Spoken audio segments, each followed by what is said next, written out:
ایران میں ابنائے ہرمز کے لیے نئے قانون کی تیاری۔ ایرانی پارلیمنٹ کے ڈپٹی اسپیکر حامد رضا کہتے ہیں کہ ایوان ابنائے ہرمز کے انتظام کے لیے قانون منظور کرے گا۔ اسرائیلی جہازوں کو آبی گزرگاہ سے گزرنے کی اجازت نہیں دی جائے گی۔ دشمن ممالک کے جہازوں کو گزرنے کے لیے جنگی ہرجانہ ادا کرنا ہوگا۔ دیگر ممالک کے تمام جہازوں کو ابنائے ہرمز سے گزرنے کے لیے ایران سے باقاعدہ اجازت لینی ہوگی۔ عرب ٹی وی کے مطابق امریکہ کی ابنائے ہرمز کو محفوظ بنانے کے لیے کوششیں تیز۔ امریکہ میری ٹائم فریڈم کانسرٹ کے نام سے بین الاقوامی اتحاد تشکیل دینے کی کوشش کر رہا ہے۔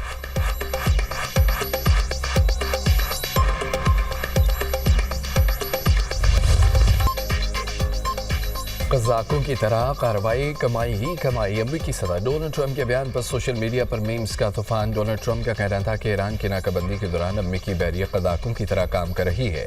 ہم نے بحری جہاز پر چڑھائی کی، جہاز قبضے میں لے لیا، ہم نے سامان تیل سب کچھ لے لیا۔ یہ ایک بہت منافع بخش کام ہے۔ ہم کسی حد تک قزاقوں جیسے ہیں لیکن ہم کھیل نہیں رہے۔ ایران جنگ سے جلدی نہیں نکلیں گے، تہران کو ایٹمی ہتھیار حاصل نہیں کرنے دیں گے۔ ایران خطے کا گنڈا بنا ہوا تھا، روس ایک دن کی جنگ لڑنے گیا تھا، 4 سال سے لڑ رہا ہے۔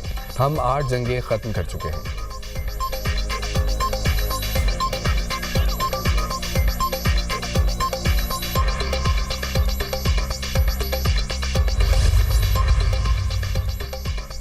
ایرانی وزیر خارجہ اور قطری وزیر اعظم کے درمیان ٹیلی فونک رابطہ۔ باسر اراغچی نے جنگ کے مستقل خاتمے کے لیے امریکہ سے مذاکرات کی صورتحال سے آگاہ کیا۔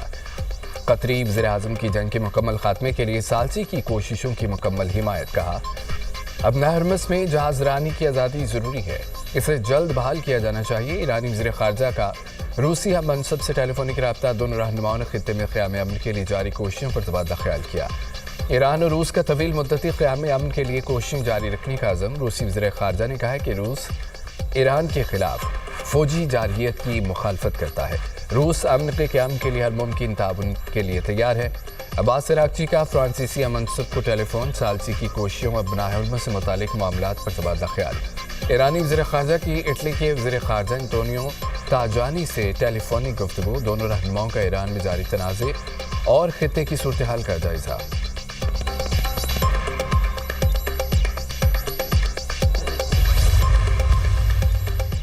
ایرانی میڈیا کا امریکی اور اسرائیلی ہتھیاروں کی ریورس انجینئرنگ کا دعویٰ۔ میدان جنگ کو دفاعی صنعت کے لیے ریسرچ لیبارٹری قرار دے دیا۔ بی بی سی کے مطابق تجزیہ کار ایران میں گر کر نہ بیٹھنے والے امریکی اور اسرائیلی میزائلوں کو تہران کی عسکری صلاحیتیں بڑھانے کے لیے اسٹریٹجک موقع قرار دے رہی ہے۔ ایران کے سرکاری نشریاتی ادارے نے 26 اپریل کو رپورٹ کیا تھا کہ پاسداران انقلاب نے ہرمزگان صوبے میں 15 امریکی میزائلوں کو کامیابی سے ناکارہ بنایا۔ ان ہتھیاروں کو ریورس انجینئرنگ کے لیے ٹیکنیکل اور ریسرچ یونٹس کے حوالے سے کر دیا۔ ان ہتھیاروں میں GBU 57 بنکر بسٹرز بم بھی شامل۔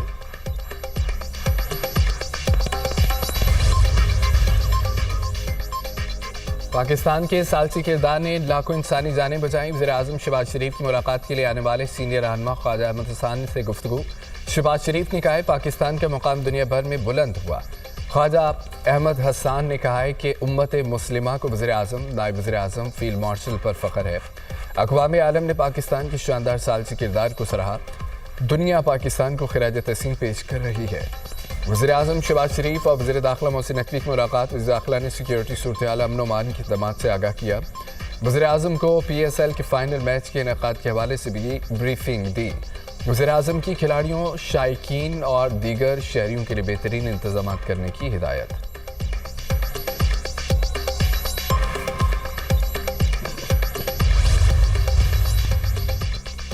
وزیر اعظم شہباز شریف کی زیر صدارت توانائی کے شعبے میں اصلاحات کے حوالے سے اجلاس۔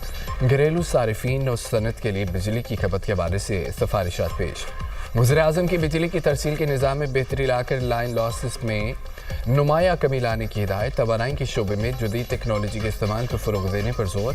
قابل تجدید توانائی کے منصوبوں کو فروغ دینے کی ہدایت۔ بجلی کے نرخوں میں استحکام لانے کے لیے جامع حکمت عملی مرتب کرنے کی ہدایت۔ صارفین کو بلوں کی ادائیگی میں آسانی کے لیے ڈیجیٹل سہولیات کے فروغ پر زور۔ بجلی چوری کے خاتمے کے لیے سخت اقدامات جاری رکھنے کی ہدایت۔ کہا کہ صنعتی اور گھریلو صارفین کو سہولیات دینے کے لیے اقدامات کیے جائیں۔ صنعتی ترقی کے فروغ کے لیے توانائی کی بلا تعطل فراہمی یقینی بنائی جائے۔ گھریلو صارفین کے لیے سہولت فراہم کرنا حکومت کی اولین ترجیحات شامل ہے۔